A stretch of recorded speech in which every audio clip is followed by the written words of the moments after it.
He's live from London. Welcome, Boy George. Hello, how are you?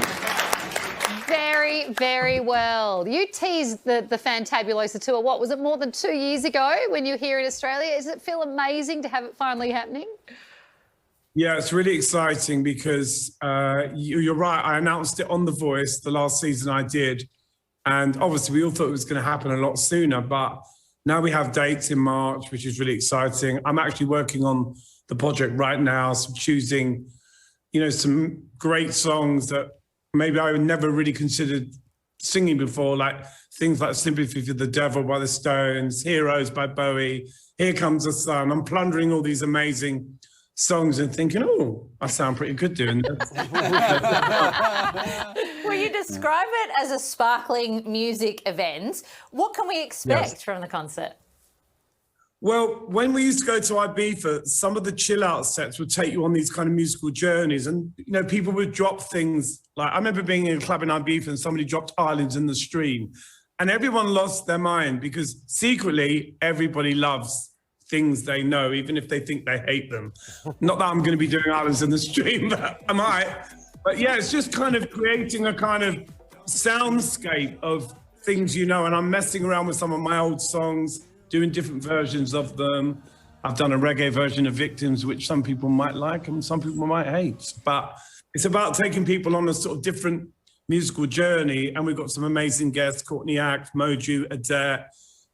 So it's going to be, and it's celebrating, diversity, really, the effect that diversity has had on pop culture. How fun does a party in Ibiza sound? Yeah. It has been so long since that was possible. I remember seeing Elton John pop up there was some lunch on there and he put his new song on or something and everyone was just dancing around these clubs, and I just thought that is what the whole world needs right now, is a party in Ibiza. Well, music as well, I think, because, everybody loves music, particularly Australians. There's really big music fans in Australia. So having done The Voice, I know how much people get excited when they hear music, and that's kind of want to bring that excitement to this show, really. You mentioned Courtney Act. We love Courtney Act on this show. How did you two cross paths? Well, we actually met in Australia. We had a cup of tea in Australia. But obviously Courtney was in England a lot, and Courtney won Big Brother. So I watched that, because it was like, I think the first time we'd ever seen a drag queen on TV talking common sense, it was kind of like, what's going on, And that's how we met when Courtney won Big Brother in the UK. I love how you had a cup of tea. That's real Aussie. You came out, hey, had a cup of tea. Very English. I'm sure that's exactly what happens in Ibiza. Sorry, I'm reading this out because I don't quite believe this is possible. Is it true that on the 6th of December, you are planning to drop 60 new songs? 60. Well, I'm going to do it, and maybe because December the 6th is the day I'm going to court with John Moss. Whether it happens or not is another story. So I wanted to do it on that day to make the day about something other than the court case. But now I'm pushing it sort of just before Christmas. And yes, I am absolutely going to drop 60 songs in one day, all at the same time. 60? That's what I've been doing.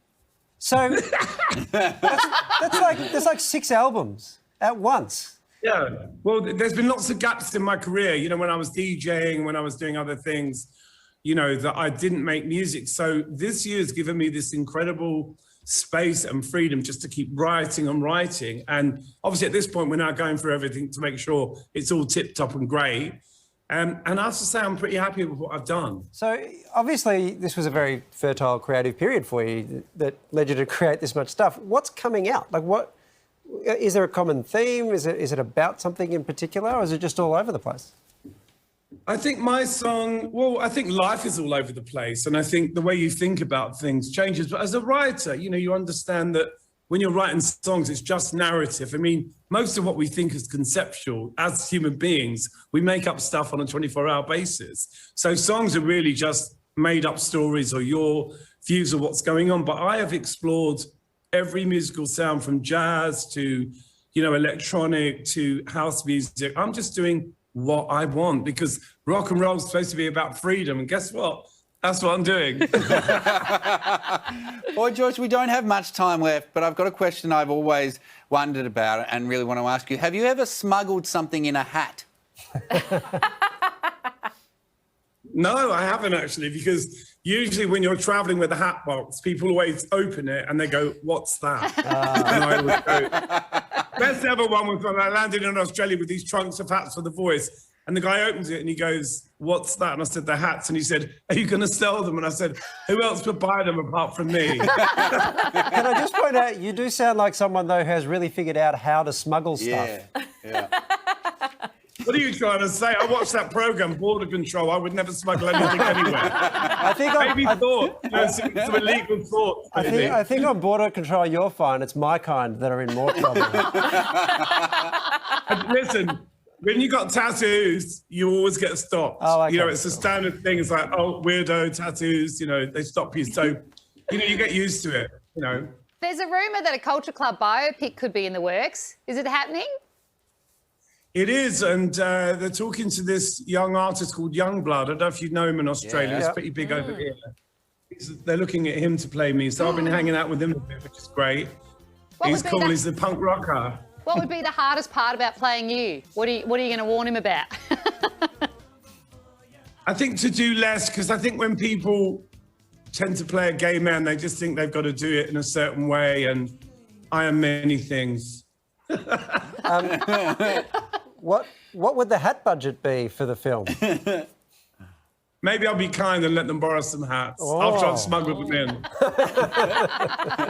Hey, just before we go, you mentioned you had a cup of tea here. What else are you looking forward to having when you come back? You love Australia. You're down here often. I do love Australia. You know what? Listen, I haven't been back for a couple of years, but since we've announced the dates, every single person I work with on The Voice has been in touch. You know, so we're coming. And then, you know, there's obviously going to be some DJ gigs there as well. So, yeah, I'm going to make the most of my time in Australia. wait. I loved being there every year. It was amazing. Well, we can't wait to have you back. For all the information about the Fantabulosa tour, head to our website. Boy George, thank you so much for joining the project tonight. Thank you. Love you, Australia.